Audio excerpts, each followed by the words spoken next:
I'm very excited about today's episode of Imperfect Action. Zach Mercurio returns to talk about finding and living your purpose. Now, this is an important topic that clearly resonates with a lot of people out there because his previous episode, episode 30, is the fifth most downloaded episode of Imperfect Action. Now, this time around, we discussed the importance of focusing on contribution over results. There's a paradox in there that by focusing on results, it inadvertently prevents us from getting our results. We also discussed the correlation between purpose and resilience, about developing the skills behind being purposeful. We talk about purpose as not just being this thing that happens to you, but there's a distinct skill set that anyone can develop to help find and live in their purpose. And then part of that skill set is questions to ask yourself each and every day to help discover your purpose. Now, this summary just doesn't do Zach's thoughts and insights justice. So if you're interested in discovering and activating your purpose, give this episode a listen and please share it with others. So get ready to play bigger, do better, move the world. Let's get started.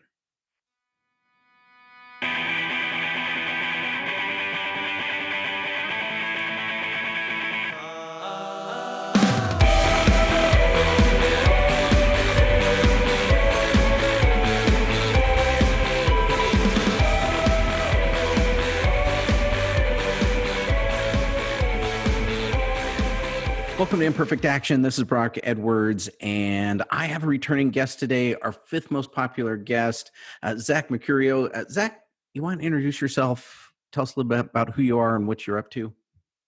Yeah, I'm so glad to be back. I had a lot of fun last time, and I study how people come to experience and enable purpose in their own lives and then for the people around them. And so I'm an affiliate professor in the Center for Meaning and Purpose in the Department of Psychology at Colorado State University. And then I also do a lot of consulting and speaking work, helping both individuals and organizations really discover and activate purpose to help people experience meaningfulness, to ultimately help people thrive and flourish and be resilient in work and life. So what was the name of the center that you're at again? It's the Center for Meaning and Purpose. All right, nice. Because this is like really a thing. Not just something that we like and that we talk about, and you hear people talk about purpose, but something that's actually being thoroughly studied at a scientific level.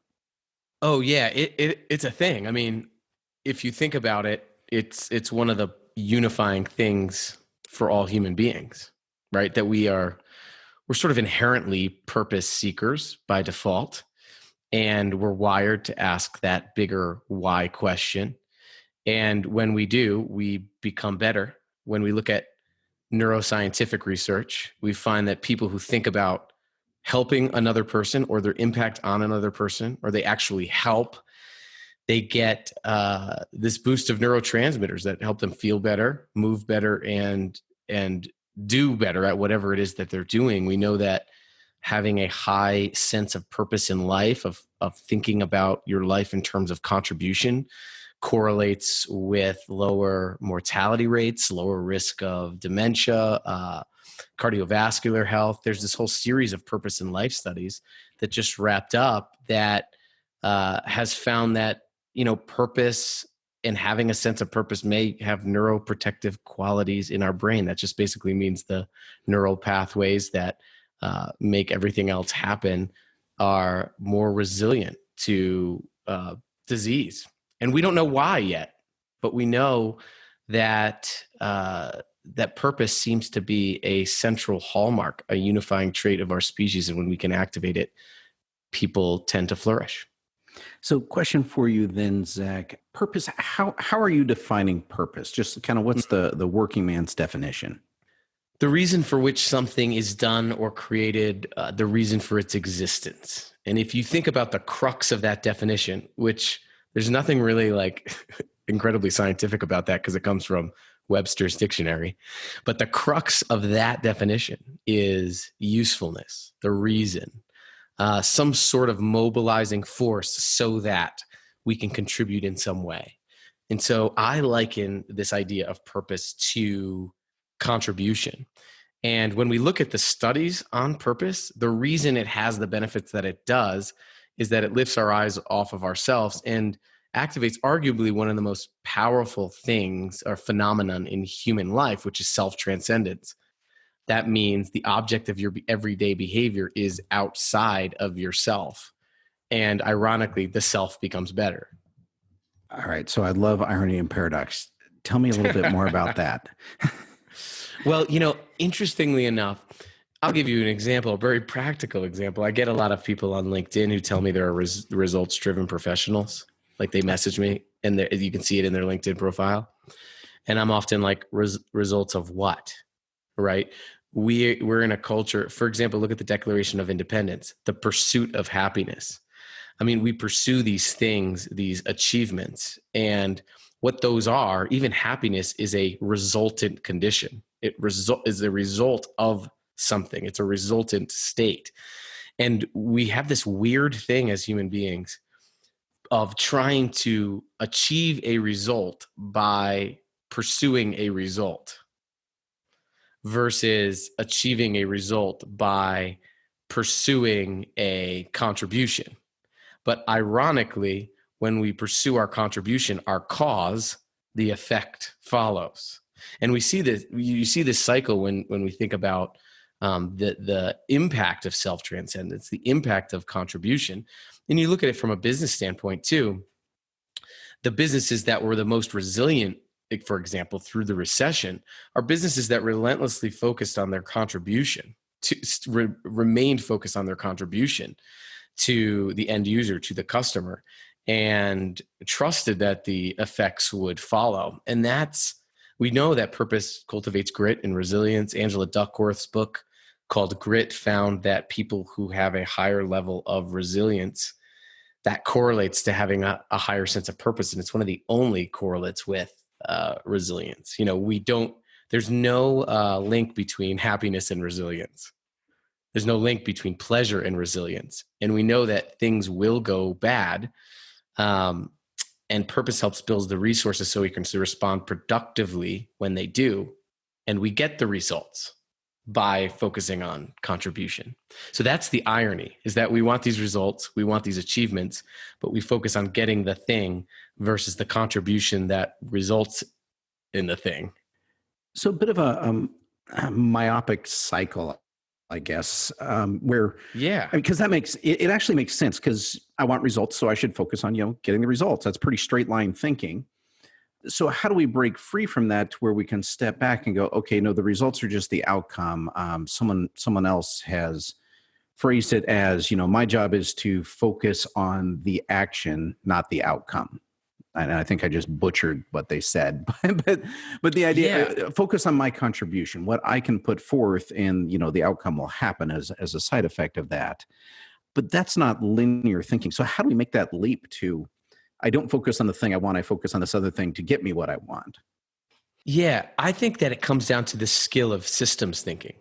And that's why I think purposefulness is a skill set that we can learn. And systems thinking is the ability to see the whole, but then see the parts and how each part is necessary for the whole.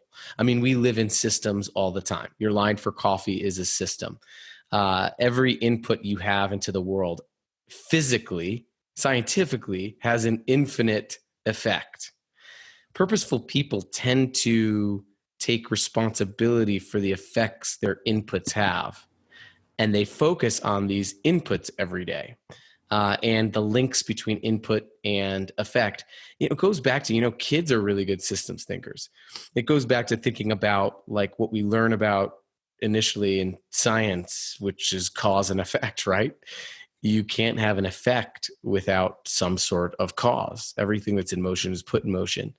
And so it goes back to thinking like that again, like knowing that everything that we want or desire, it's attached to some action. One of my favorite quotes by an author is Emily Dickinson, and she said that the future is composed of nows. It is. Like we try to predict the future. We try to manufacture the future by focusing on the future versus focusing on how we approach right now. But ironically, again, the irony, our future is the accumulation and the average of how we approach now. So a purposeful perspective is being able to see and imagine the inevitable impact that your inputs into the world and other people and every day will have while you're doing it. So it's not a discrete task. In like the work motivation research, this is called task identity. So knowing how a discrete task fits into some bigger whole and being able to identify those links, we know that if people have a good sense of task identity, that they're more likely to experience meaningfulness and internal intrinsic motivation. So that's an example of how this systems thinking can play out just when we're doing a task. So what's interesting to me right now is we're 10 minutes into a conversation on purpose, and we have almost not talked about purpose, at least not the way most people would think about it. We've talked about self-transcendence and systems, task identity, skill sets. And so I love that because it is such a different way of looking at it. I mean, I think it's easy to get caught up in a loop where we say, oh, you should have purpose, you need to be purposeful, your life should have, your career, all that, and get really focused on this amorphous blob out there in the future of what we should be doing without knowing really what that is for us. And you've broken it down into something that's far more practical. It's not kind of lights from the heavens, but more of, okay, here's the specific actions that I need to be taking or could be taking. So if it's a skill set, if we can think about purpose as a skill set, what are what are the component skills that help us be more purposeful?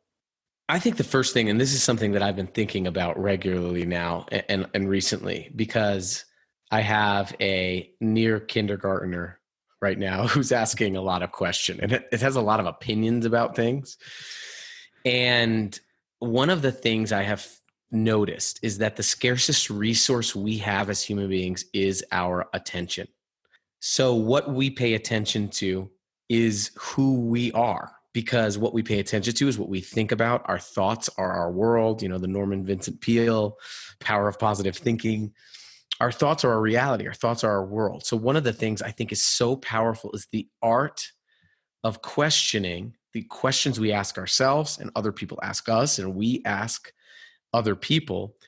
The art of questioning, when we ask good questions, we can really direct our attention. I'll give you an example. My poor kid has me for a dad. And so I did an experiment on him recently. Now, he did not like getting up and going to preschool. Just didn't like it. Would complain about it, wanted to sleep, which is funny for a 5-year-old. And his attention was focused on the negative things he didn't like doing. So at the end of each day, I just started asking him 2 questions. The first question was, who did you help today? And the second question was, who helped you today? Now, it was non-punitive. So he would come home from school. The first day I asked him, he was like, I don't want to talk about it. He ran around and threw something. The second day I asked him again, non-punitive. And, he started sort of mumbling some answers. And then about a week passed. And one day he came home and I said, who did you help and who helped you? And he said, oh, Liza helped me. This person in his class helped me pick up the toys. And then he talked about him helping her pick up toys. And then a few weeks ago, when I didn't even say anything, he came home and he said, oh, Daddy, he saw me and he said, Daddy, I can't think of who helped me today. I'm going to have to look harder tomorrow. And I love that. And over time, right, it was non-punitive. I asked questions, and this probably took about a month to get to that point. But all of a sudden, the questions that he was asked regularly focused his attention on something that mattered. So, what are the questions you ask yourself every day? At the end of your day, and we ask ourselves questions all the time. What do I have to do tomorrow? Before we go to bed, or what's on the calendar tomorrow? Can you imagine if your thoughts were a motivational speaker? And it was like, okay, what do you have to do tomorrow? What do you have to get through? How are you going to get through that meeting? That's a very results-oriented way of thinking, because we're thinking about getting through the meeting, getting through the day, which is a result. Simple things, like at the beginning of a day asking, how is what I'm going to do today going to impact other people? Before you go to bed, when you look at your calendar, remove your attention from, okay, what's happening tomorrow, towards what impact can I make tomorrow? whether you're going to a doctor's appointment or wherever you are. And all of a sudden, what will happen is that you start focusing your attention on the things that actually matter and give meaning to life. Well, Zach, so what you're talking about there is, yeah, when we tend to think of our next day, when we tend to start planning through it in our brain, it's very, at least for me, very task focused. Right. Here's the stuff I need to do. This is what I need to think about, the problems I need to solve. But everything that you're talking about is very human focused, Mm-hmm. and it's others focused. And so that makes me wonder, Oh, yeah. is purpose always about other people? And I know always is a tough word, but so let's go with mostly. Well, no and yes. Excellent. So I know you like paradoxes. That's right. So tell me more about this. Yes, because purpose is that usefulness, right? That contribution. No, because you wouldn't be able to contribute if you didn't know how you contributed. So what gifts you had. So I see purpose as the place where your resources, your strengths, the intersection of what you love to do and what you're good at actually overlap with the impact that you make. You have some unique purpose resources, the things you love doing every day, the things that you're really good at, the talents you have. And where those meet human needs throughout the day is like your unique fingerprint. That's where purpose arises. So I don't think you can just look outward to discover purpose, because it will be only one half of the equation. You have to know yourself. You have to cultivate space to grow your strengths. You have to take care of yourself. But when we're thinking about, like you gave the task example, right? What do you need to be able to do a task? Well, you need to be able to have energy to do it. But oftentimes we focus on doing the task, but we don't equally focus on cultivating the energy to do it. I often say this is like when we obsess about skills, and I have organizations that are obsessed with skills-based hiring now. And I always say skills without the energy to use them are useless. Well, there's certain things we know about energy. Energy is code word for motivation. And we know that no human being has been sustainably motivated by doing things, doing more things. That's not what internally motivates us. People are internally motivated by things that matter to them, by things that matter, by seeing their significance, by understanding how their strengths make a difference, by understanding how what they're doing makes a difference. So I advocate for using purpose, because it's other centered, to cultivate the energy you need to actually do the tasks and get the results. So by no means am I saying doing things and getting results is not important. It's vitally important. It's just we need energy to do it. And oftentimes we don't cultivate the energy to do it. And when you do a bunch of stuff without energy, the end outcome of that, and you can follow this to its end, is burnout, frustration, cynicism. All of the things we find when people do a lot, they achieve a lot, but they don't cultivate the internal energy along the way and maintain the meaningfulness as they learn and grow and work and live. All right. So building on that idea, then, Zach, you mentioned that. So purpose is a skill set. One of the skills you mentioned, or at least alluded to, was the questions that we're asking ourselves and focusing toward impact there. Now, if purpose is a skill set, and many, many, many people are living without purpose, either they don't know they should have purpose or haven't figured out what it is yet. Can I say something there? Yeah, please. I don't think anybody is living without purpose. I think some people choose to recognize it. Okay. I was thinking about this. I just came back from a bike ride, actually. I do long bike rides and I think about things. And I had this thought that so many people are searching for meaning, spending so much time searching for meaning or purpose. And in that time that they're searching, they leave no time left for creating it, discerning the purpose that's already there. I mean, people matter by default. You can't not matter from a systems perspective.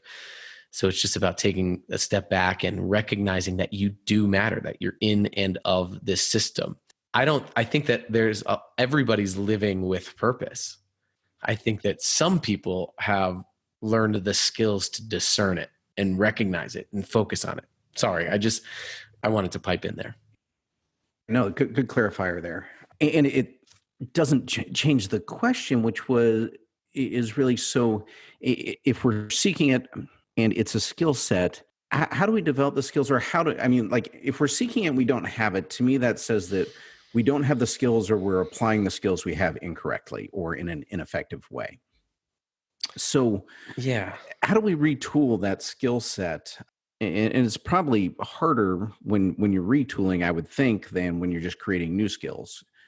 So yeah, I think you have to.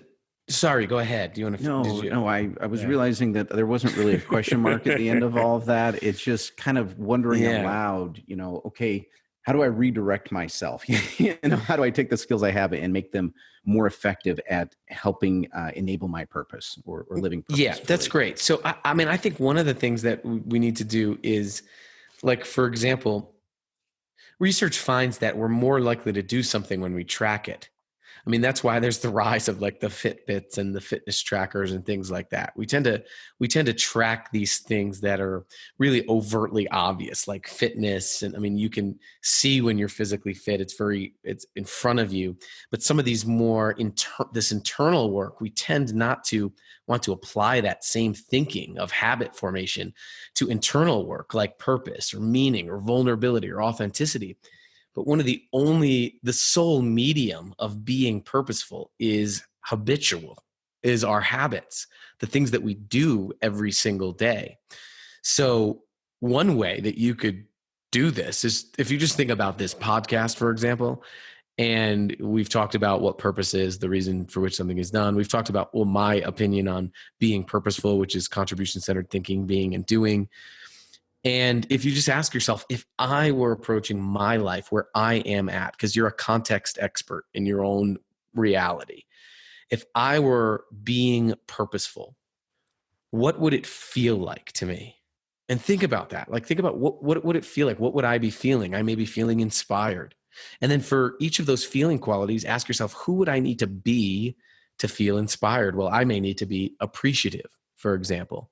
And then for each of these being qualities, ask yourself, what would I need to do to be appreciative? Well, at the end of each day, I may have to reflect on the impact that I made each day. Now, when you get to that third column, those are your purpose behavioral indicators. Those are the behaviors that say to you, hey, I'm being purposeful in my life in that way. And those are the things that I really recommend people write down and they start tracking in a non-punitive way, just like I did with my son, and turn those into questions. Did you reflect on your impact today? Did you approach your tasks by asking yourself, what would happen to a human being if I did not do it? Did you sit down and reflect on your strengths and how you're going to use your strengths today in the context you're moving into? And when you turn those behaviors into questions that you ask yourself every day in a non-punitive way, you'll be able to track your progress. And then what will happen over time is you'll develop habits that are purposeful. And that's what really unlocks the benefits of purpose. Not going through like a find your purpose statement exercise, although that's helpful. It's the habit of purpose that makes it real. Does that help? It does. It does. In fact, you started to touch onto identity there a little bit, and another conversation that I love to have, but we won't go down that rabbit hole today when we talk about who we are being. And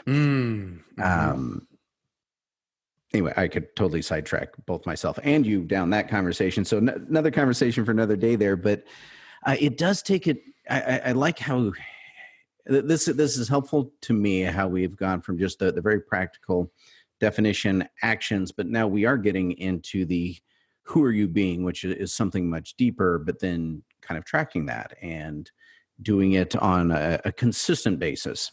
You use the word habitually.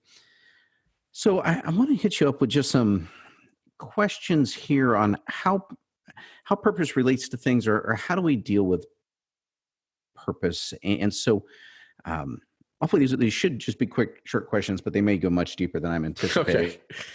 Okay. So anyway, purpose and accountability. And I think you've touched on that a little bit, but purpose is often, I think, generally thought of as a looser thing than how you've defined it, which is I like how you brought it down real. But so, how do we fit accountability in living with or enabling our purpose? When you say accountability, can you just share what you're thinking of? Yeah, and you may have already touched on it with this idea of just the tracking, the non-punitive tracking there. But um,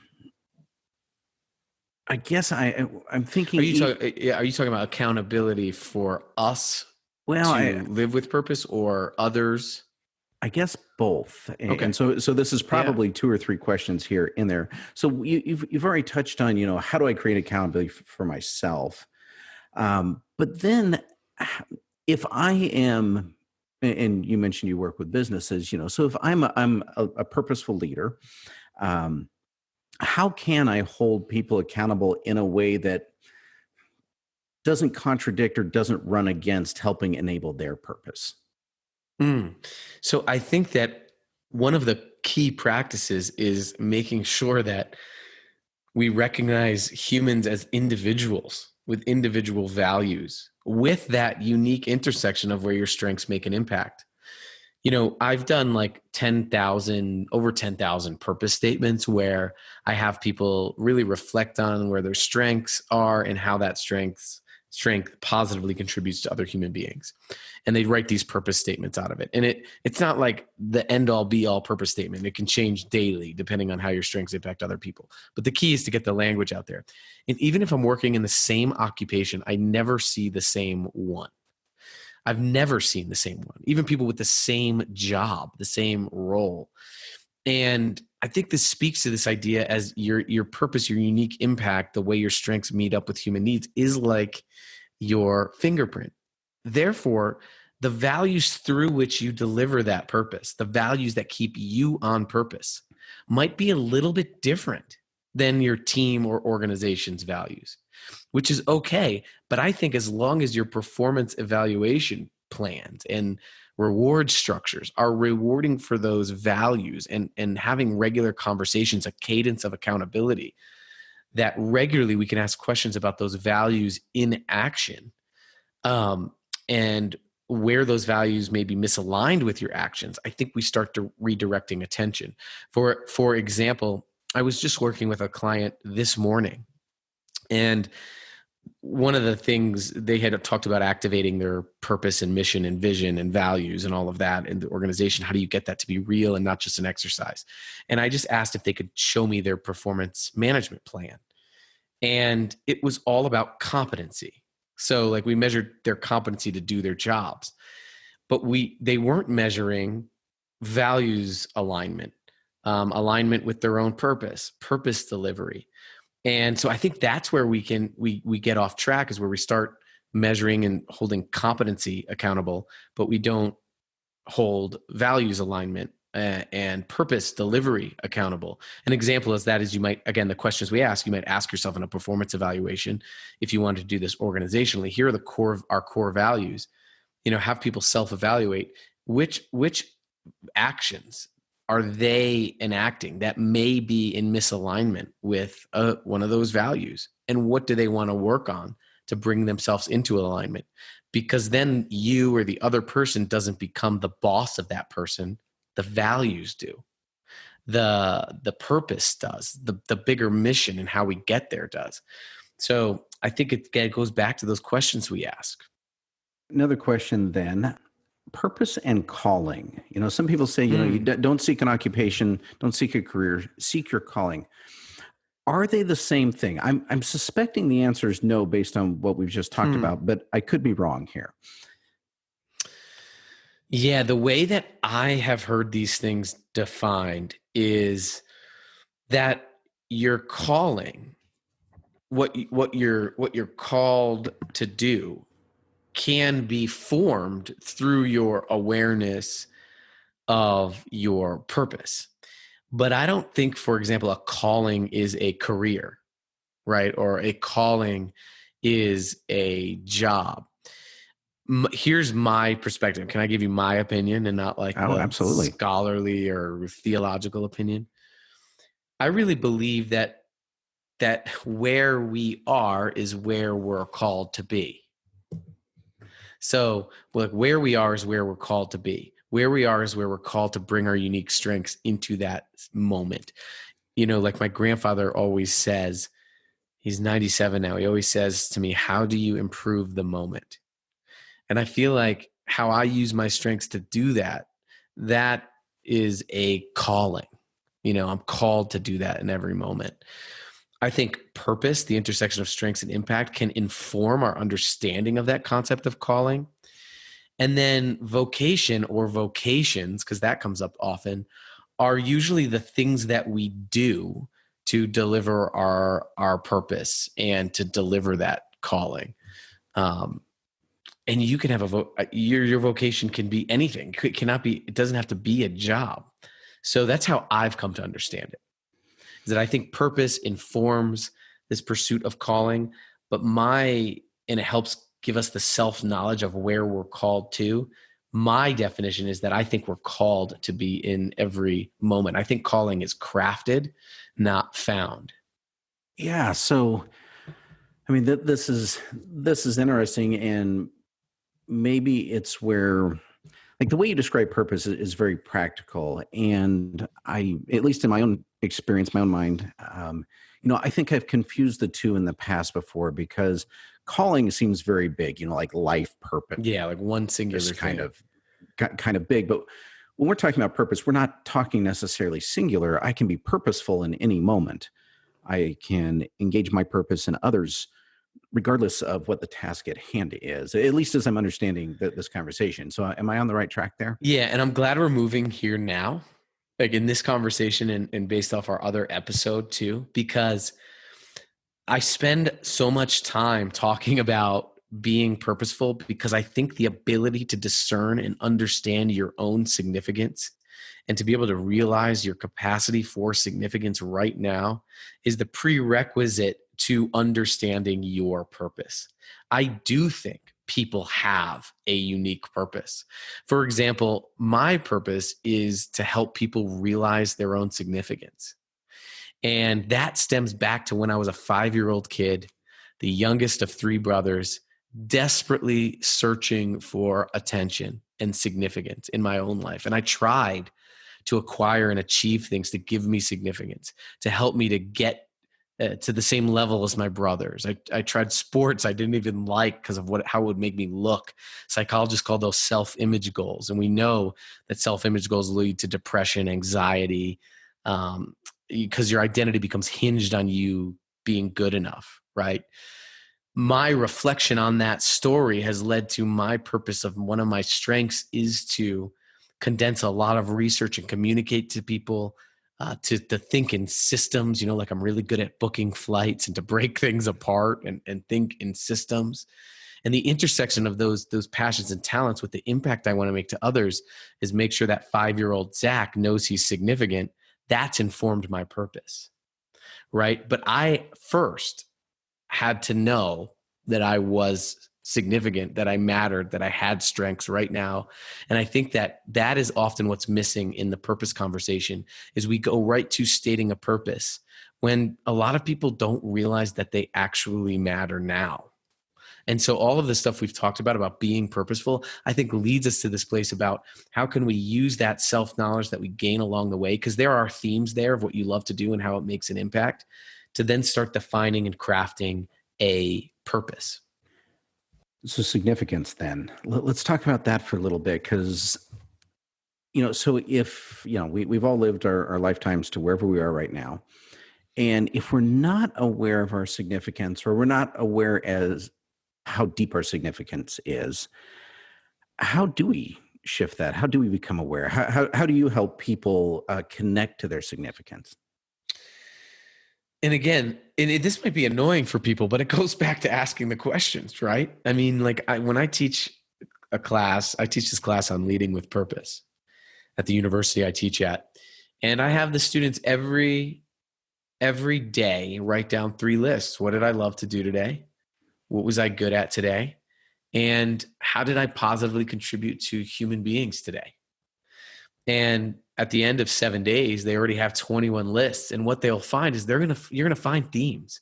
You're going to start repeating things. You're going to start seeing your contribution right in front of you through the data you've just collected about yourself.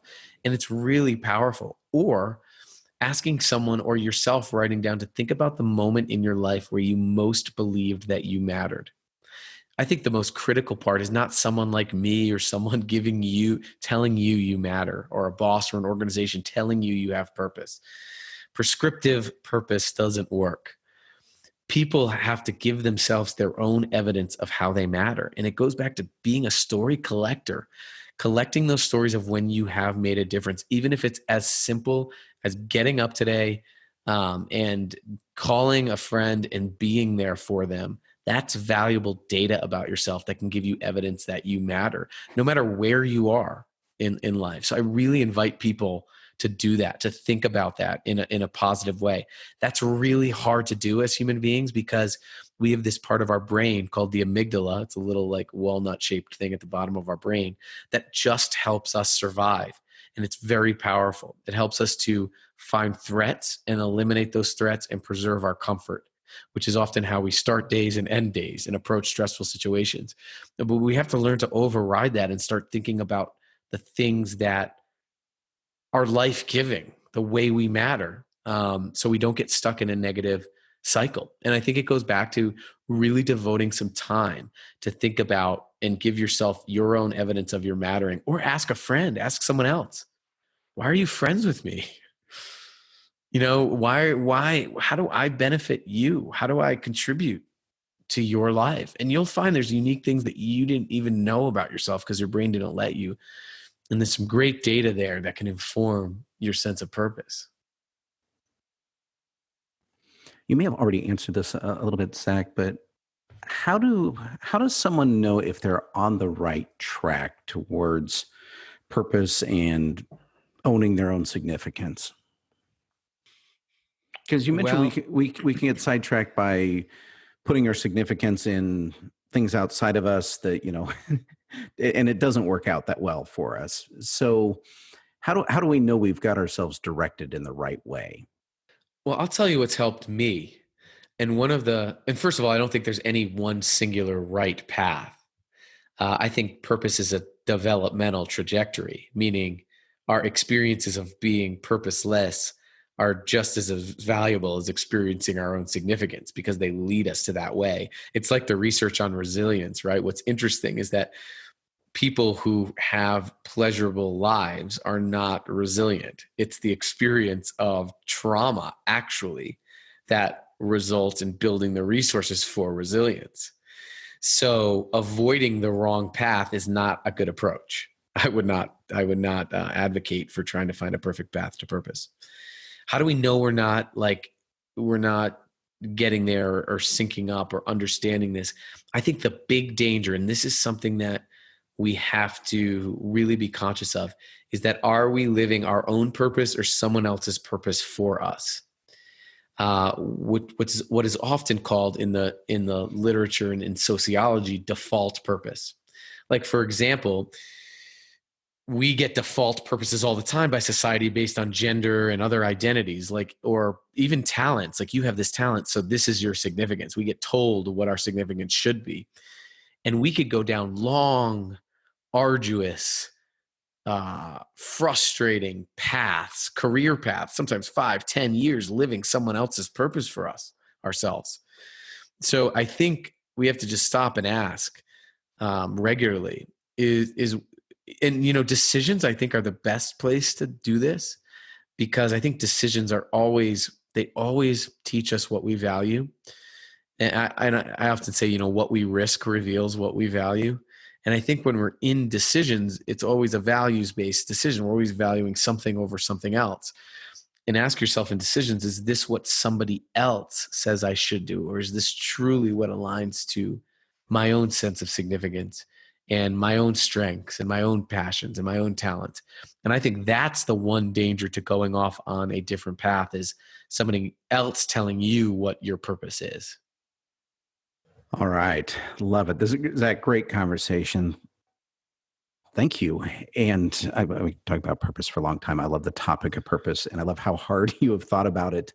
And so where can people find you? If they want to learn more about you, where can they track you down? Well, I'd love to connect on LinkedIn. I do a lot of writing on LinkedIn, and I'm just Zach. It's Zach Mercurio. You'll find me there. And then I also write. I'm going to be writing more at zachmercurio.com. And when you're there, I write a semi-monthly newsletter called The Spark. And it's all about purpose, meaning, meaningfulness, and really living thriving, flourishing lives and enabling that for other people. I talk about leadership a lot, but I think leadership is just anytime you have the opportunity to influence another person, which is all the time.